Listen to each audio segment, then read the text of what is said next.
But most people, deep down inside them, feel lost. That lostness could just be dissatisfaction with your job, dissatisfaction with a relationship, dissatisfaction with your life. All the while feeling like you don't know how to get out of it. You don't know how to fix your mistakes, find the right path. You might feel like you don't know how to live. You don't know how to live life right. That lostness might go all the way down to the existential root, feeling lost in the face of death, feeling that whatever you do will inevitably be meaningless. But knowing that, nonetheless, you have to do something. You can't do nothing, and you don't want to waste your life, so you feel lost. Or at least I felt that way, often. I spent a lot of my life in chaos. My 20s were a time of too much dope, not enough plans. I got married twice before I was 30. I'm 65, by the way. But then, I didn't know what I was doing. I had 2 kids, Jackson and Zoe. But you know, when I first became a mom, I thought that the way to be a good mom was to be an interesting person, live an interesting life.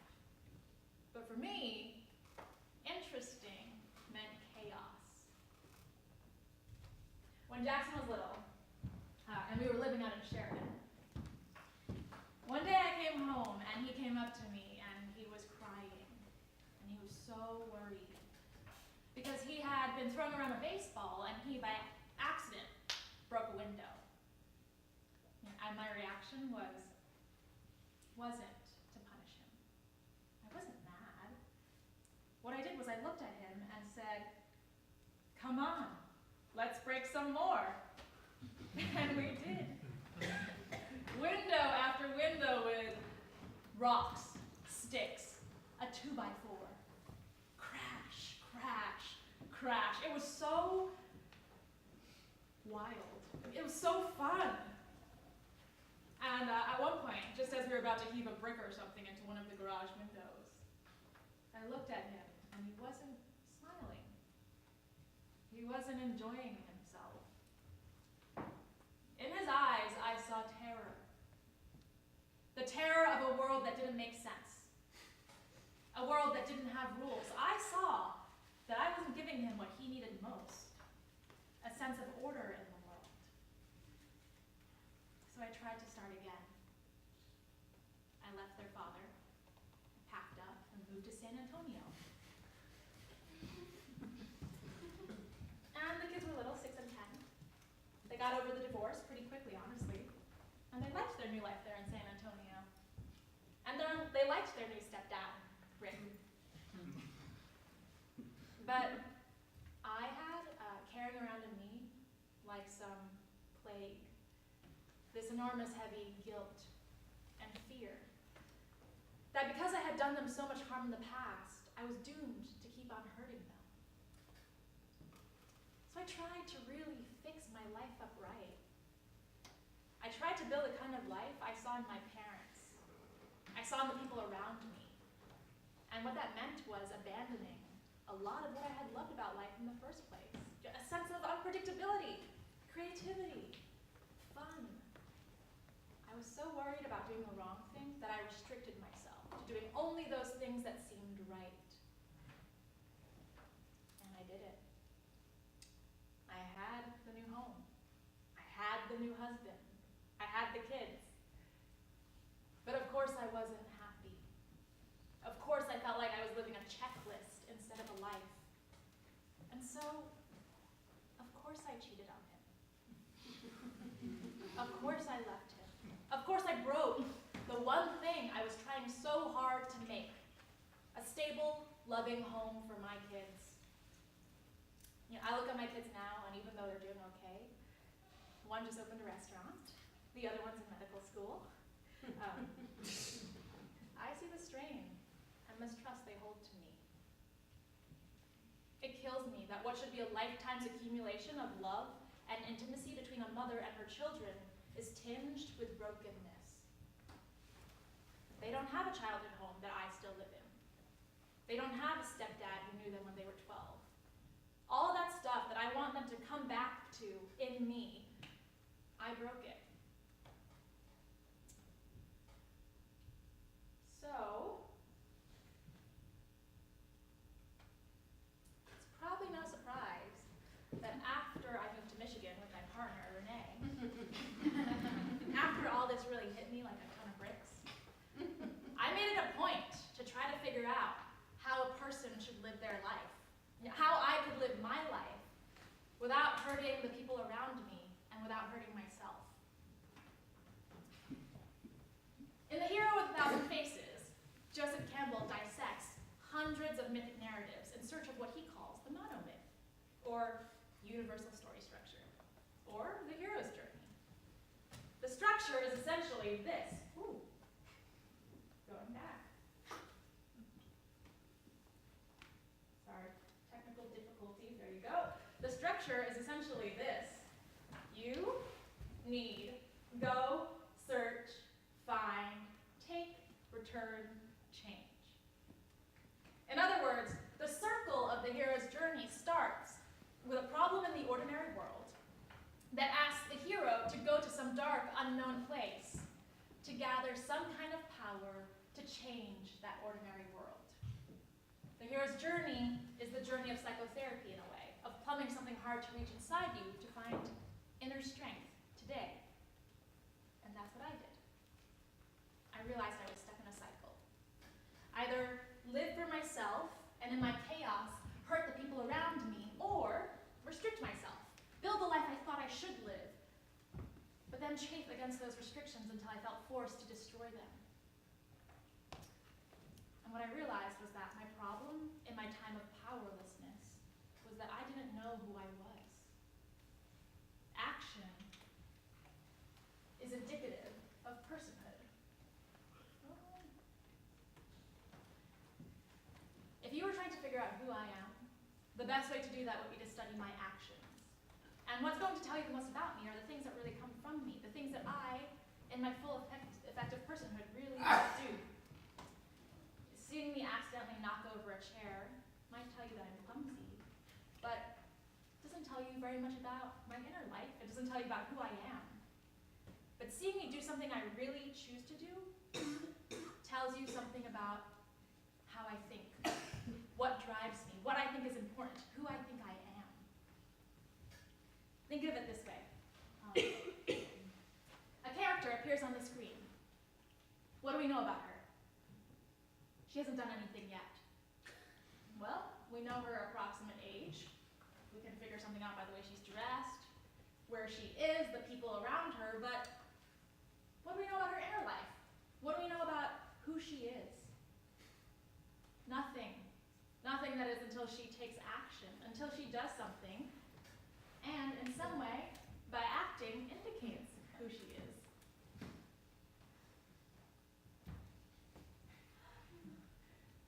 But what if you're watching that movie and that person just gets pushed around, never making their own decisions, always reacting, never doing anything they chose to do? And what if that person is you? What do you know about yourself if all you have are accidental, reactive acts? Well, that was me.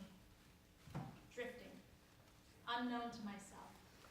Living on accident. Hurting the people around me, not knowing what I wanted and not knowing why. So I tried something. I tried something I learned from Joseph Campbell. I put myself on the hero's journey. I began at home in Michigan with my partner, Renee. We have been together for 3 years, long enough for the initial new excitement of our life together to have worn off, but I already felt myself chafing against the boundaries of a life I didn't feel like I chose. It felt like something I had received. Renee had always talked about us having a home of our own, and here we were in it, and it already wasn't that great. I was thinking about this when, on TV of all places, it hit me. A commercial. An image of someone who looks like me, someone who looks like the person I wanted to be, the person I should be, could be. Happy, free. She was surrounded by family, but still very very much herself. She was beautiful, and she was on sale. Need. And so I left. Go. I left my home and journeyed out into the wide world where I found the underworld, the mall. I slowed my Kia Sportage into a large, well-lit parking lot, gaping at the hundreds of cars parked like so many husks of cicadas in Walt. I went inside. There, inside this brightly lit, cavernous land, I found around me shelf upon shelf of unfulfilled desires. I found items from my past that I had never thought I would see again. Beanie Babies, cargo shorts, a record player, a DVD copy of The Searchers, the same perfume my mother wore. I looked around. Around me were countless other lost and weary journeyers, dead-eyed, looking for that thing that would make them feel like themselves. At each store, a guardian stood. Cerberus of the GameStop, Thanatos of the Sunglass Hut, Medusa of the Shucker Image, Euronymous, devourer of flesh at the Panda Express. I feared losing myself to these dark, unknown forces, but I screwed my courage to the sticking place, knowing it was my very life at stake. I wandered for what seemed like a lifetime, searching for the image I still saw burned into my mind's eye, the woman I should be. And there, in the summer section of Macy's, I found it. The perfect swimwear. A deep violet one piece with the side cut out and a black stripe running down the strap. It was sexy. It was beautiful. I instantly imagined myself in it. I imagined all of us. Me, Renee, Jackson, Zoe. A picnic on the beach. Laughing, salt water in our hair. Renee with that little bit of sunblock on her nose. Me, in that bathing suit. Perfect. I took it to the change room and tried it on. Like it was made for me. I lay across the changing bench, a smile pouring across my face as I thought I could spend the rest of my life in this changing room and it would be perfect. But then, a voice. The mall will be closing in 15 minutes. I had to escape, I had to go, and I had to bring the suit with me. I ran out of the store, swimsuit in hand, until somebody grabbed me. Aren't you gonna pay for that? And my friends, I paid a dear, dear price. I returned home, a changed woman, feeling like finally I had gotten my life on track. Finally I had wanted something, and I had gotten it. Who was I? I was the kind of woman who wore the most elegant swimwear on the shelf, and I had nothing to hide. I hung the suit up in my closet, but folding it seemed an insult.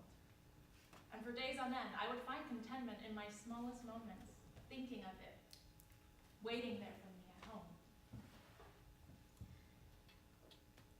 But then, autumn came around. I had never once gone to the beach. And Zoe and Jackson still wouldn't return my calls. And I felt that same emptiness creep up inside me again. I couldn't do anything right. I didn't know how to live. Until I thought I could buy again. I could buy again and again and again. I could keep on imagining the person I wanted to be and buy the things to make me that person. And if I didn't get it right the first time, I could try again. I could try to get closer and closer to the person who was my real, true self. And sometimes it wasn't a thing I bought. Sometimes it was a gym membership. Sometimes it was a drawing class or a trip to Greece.